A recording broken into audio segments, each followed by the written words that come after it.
Well, what if can also be used positively. You know, what if everything works out? You know, what if I have more than enough money? You can go there and you'll get to what is. Because what is that right here and right now, all of the power, all of the presence, all of the intelligence, all of the love, all that is already here. It's already here. It may be latent within us, but it is here. And as we begin to think like that and contemplate that truth, our frequency rises. We begin to hang in that awareness. Now, what has happened is that individuals have normalized fear, which means their attention is more on what they don't want than on what they do want. So what people don't understand is that anything you don't want, you're having a relationship with it. It's existing, and you're not wanting it. And so people walk out, I don't want to be broke. I don't want to get sick. I don't want to correct the Rona. I don't want to catch the coronavirus. I don't want to. So in that moment of I don't want to, the law doesn't distinguish between what you want and don't want. It only knows what you're interested in. And so if you're interested in not getting robbed, not getting poor, not catching a disease, you're in relationship with that. And then that's what you manifest. Now, you may not manifest that exactly, but your body temple doesn't know the difference. You'll still produce toxic chemicals, immediate toxic chemicals, create the condition for disease. So I teach people, you get what you want or don't want. The law doesn't differentiate. So stop placing all of your attention on what you don't want to happen and begin to place your attention on what you like to see unfold in your life. Begin to describe it. You know, the law says, you don't describe what you see what you describe. So if you're living in an accurate description of possibility, then the law starts to bring that into manifestation, you see. And now most people should be taught this in elementary school. Yeah. You know, but instead, we have the nefarious forces that keep people in fear, and keeping them all pumped up about what to be afraid of next. Oh, the Russians, oh, Corona, oh, aliens, oh, whatever it is. People are nervous, We're not meant to be like that. We are an absolute reflection of the entire cosmos. What do we have to be afraid of? There's no such thing as death, you see. So there's no loss in the cosmic scheme, but everybody they've allowed themselves to shrink into being a little old something. And then they normalize their fear. Shakespeare said a coward dies 1,000 deaths. Constantly, even before anything even happens. They've rehearsed all the negative stuff. It's not funny, but it is kind of a comedy, what human beings do to themselves. I love this so much. This is what I wanted to ask you about this today. I wanted to ask you about the comedy of life. Yeah. And the sickness that we can get caught in of taking life too seriously, of taking everything so seriously. Right. So let's talk a little bit about that. Well, first of all, there's nothing serious going on in the universe. Nothing at all. The universe is a big explosion of joy and ecstasy and bliss. Okay, so if you got to stretch your perception a little bit. There's no such thing as death, and there's no such thing as loss. Okay, yeah, you're going to exit a body temple when it's your time. In the world of the phenomena, things come, things go. We don't deny that. But there's nothing serious happening. So since there's nothing serious happening, what is happening? What's happening is the universal presence and all of its creation is continuing to expand, to reveal the infinite nature. So that means you get to play. It's our time to play in this, Now we create seriousness, NBA championships going on. We create a serious time crunch. Time doesn't really exist, but we play with it. Okay, we only have this many minutes, and when the end of the game, whoever has more points, they win. The other person loses. Oh, that's serious. It's not really. It's called a a consistent irrelevancy. You know what I mean? It's irrelevant. Yeah. It's consistent. It's fun. At the end of the day, you know. It's a social agreement. We Yeah. we all truly we just made that up. We just make it It's up. all made up. Yeah. It's Wow. it's so the idea is that we are here as joy babies. You know, we to tap into that joy. And the thing about it is, when you move into conscious joy and gratitude. Now, you may have heard this from your mom, you know, and it probably spans all cultures. Yeah, our parents saying to us, you know, if you don't stop crying, I'm gonna give you something to cry about. That's pretty common, right? I've gotten that one. Yeah. The universe says, if you don't stop being grateful, I'm gonna give you something to be grateful for. It's the same law. You know. I like that. So as you lift your attention to being grateful for anything, for the next breath you're about to take, the next beating of your heart, then the universe will find something that matches that field. And it will shock you because it will come outside of your present perception. You know, we have a perception of life, and then in this perception, we want this, we want that to be happy, we want that to be happy. We don't know all of this exists. But if you go into the feeling of gratitude, then all of this opens up for you. And this is when you're surprised by things. You meet the person you were supposed to meet. You didn't even know that person existed, but that's the person you needed to meet to go to the next level of your unfoldment. Opportunities show up, possibilities show up that you didn't even know existed, just because you're in the feeling tone of possibility. You see, we're not taking it seriously. What I say is, we don't take things seriously, we take things reverentially. I have a reverence for life. I have a reverence for that plant. I have a reverence for the trees. I have a reverence for the ground. I have a reverence for Mother Nature. I have a reverence for human beings. I revere it, but it's not serious. It's a reverence, you know. So sometimes in religiosity, they will mistake the two. You know, think reverence means serious. No, it means my heart is open. I really appreciate the flowing of the rivers. I appreciate all sentient beings. I have a deep reverence. And that's spiritual. That's open-hearted. Yeah. The reason I want to ask you about that is because I think it's a lot easier. I know it's a lot easier today to get wrapped up in the seriousness of, you know, all of the attention, for example, that we might get with social media. Right. You know, like just there was a little meme going around that, you know, essentially a meme was like, the internet is crazy. You're never supposed to know this many people.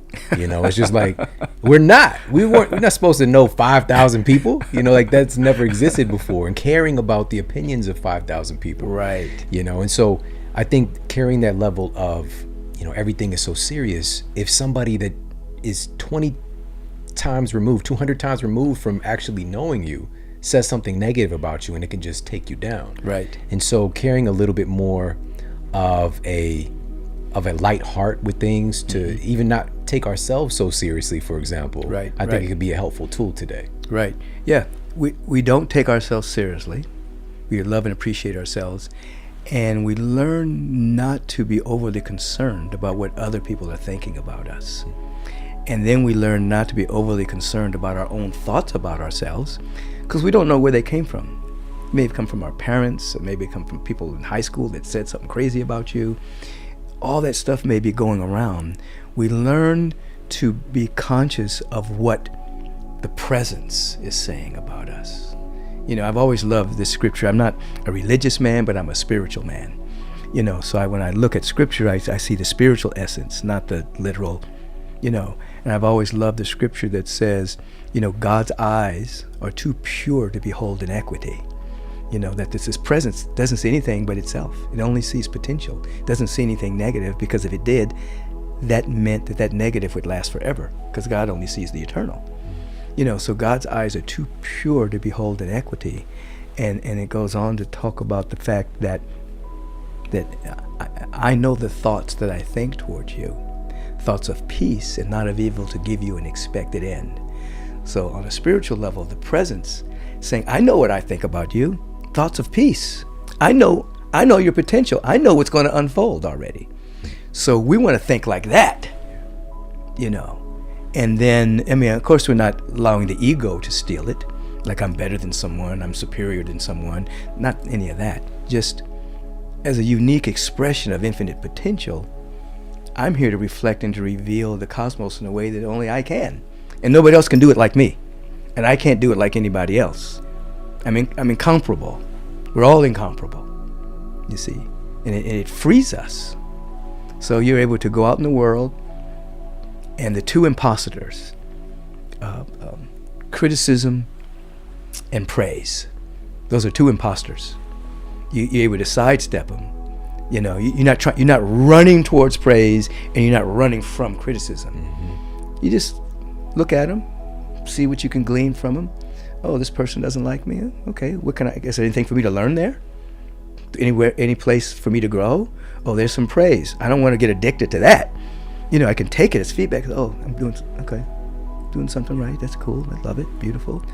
But I'm not living to run towards one and run away from the other. It's just feedback. Yeah. You know, I'm actually going in and getting my cues from my interior awareness. Yeah. That's powerful. That's also, I think, it's really challenging for a lot of folks today. Sure.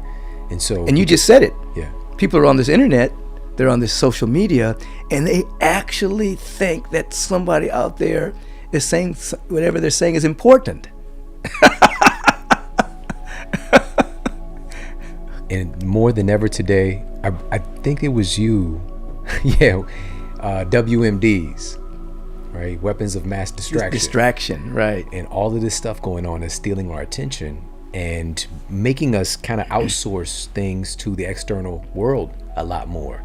I think, a lot of folks they're so deeply tied into it that it makes it difficult to go within. So what I want to ask you is, how do we turn that around? How do we get closer to what's most real about us? Yeah, I mean, that question right there, if an individual would ask that question of themselves, how do I get closer to what's real within me?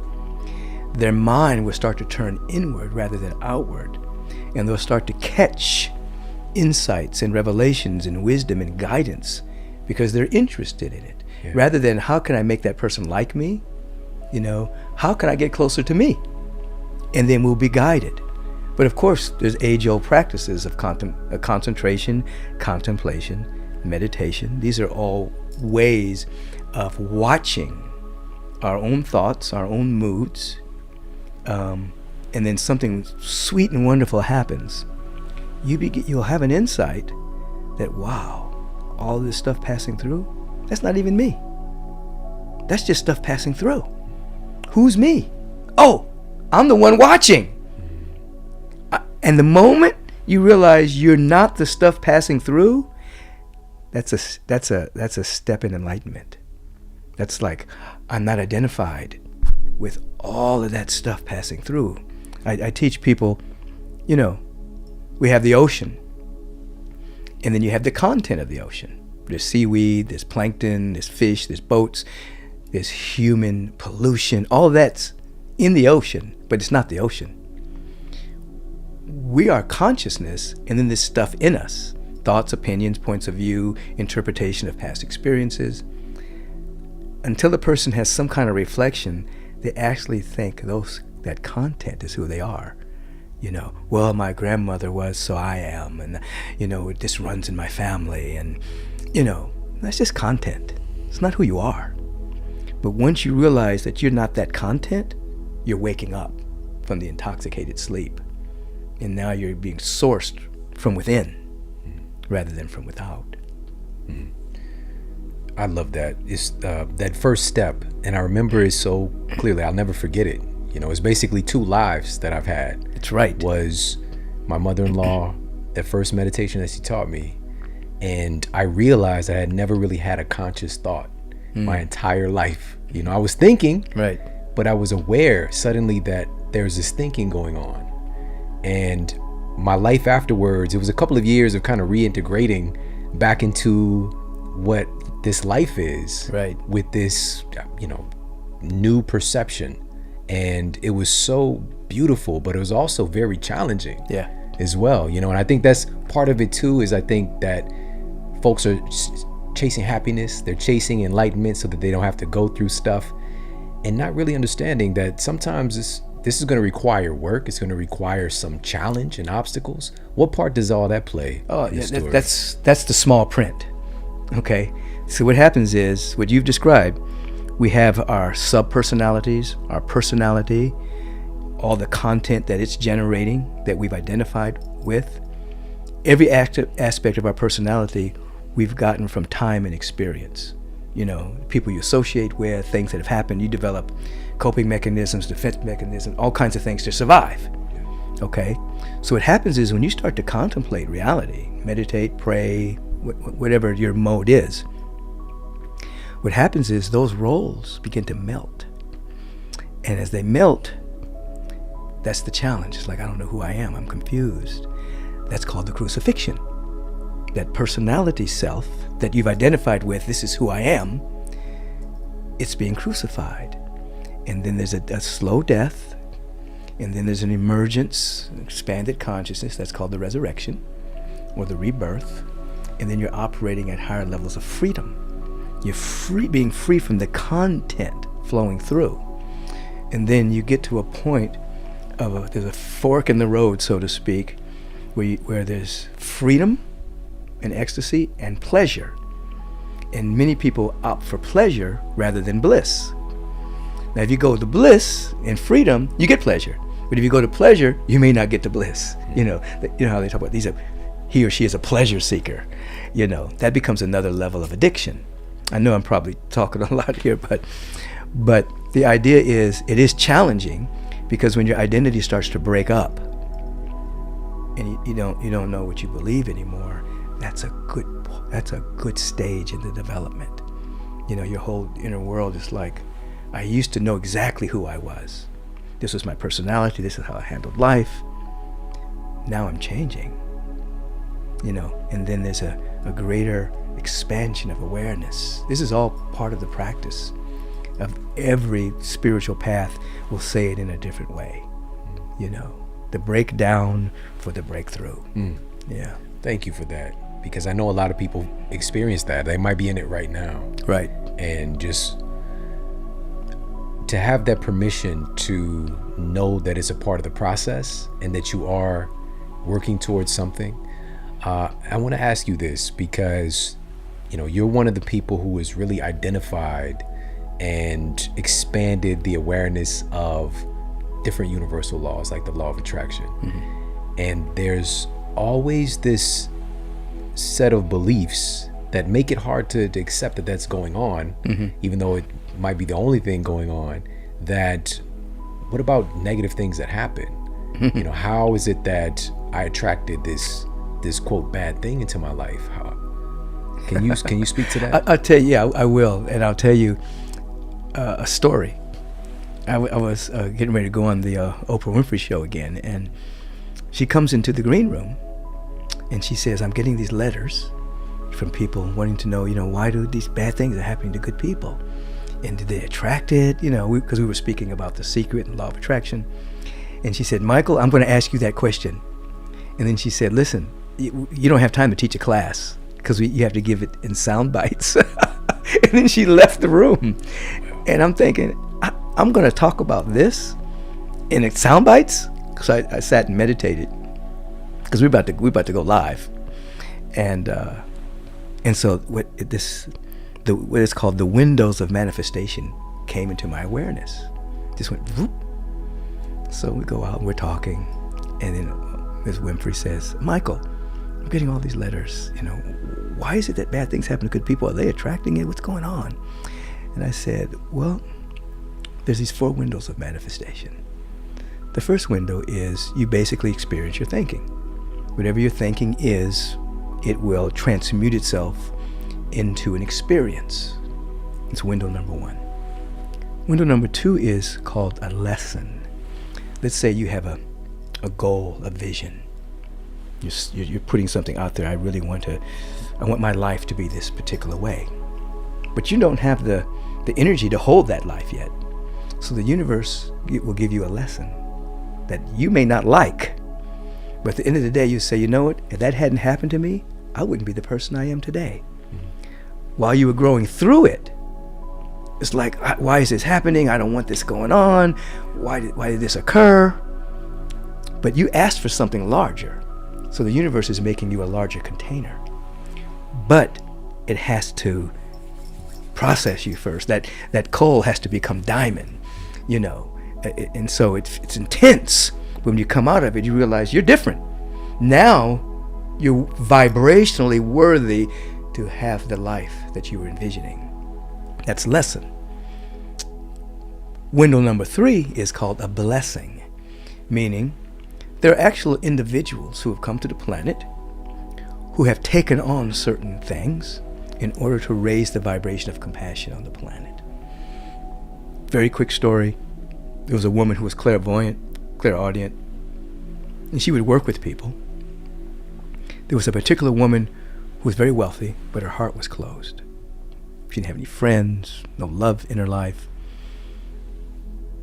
She was with her lover. She ended up having a baby. And the baby, at this time, back in those days, it was called mental retardation. She loved this baby. And her heart opened. She became a different person based on having this child. Philanthropic, giving, generous. At the age of 11 or 12, the boy slipped into the pool and died. And so this lady named Helen Greaves comes on the scene, and she talks to the boy who had passed over. She had that kind of ability. Discovered he was a tremendous avatar, tremendous high state of consciousness, who had purposely taken on this incarnation to open up her heart, because he had known her in other lifetimes. So what looked like, well, why is this boy born like this? And then why did he die? Oh my God, there's so much tragedy. He actually had taken on that incarnation to become a blessing to these people. Window number 3, that happens with large groups of people, Holocaust, slavery at times, different things that have occurred. Individuals or groups of people will sometimes take an incarnation to raise the whole level of humanity. So humanity would say that should never happen again. We need to have laws against child labor. We need to have laws against racism. We need to rise up.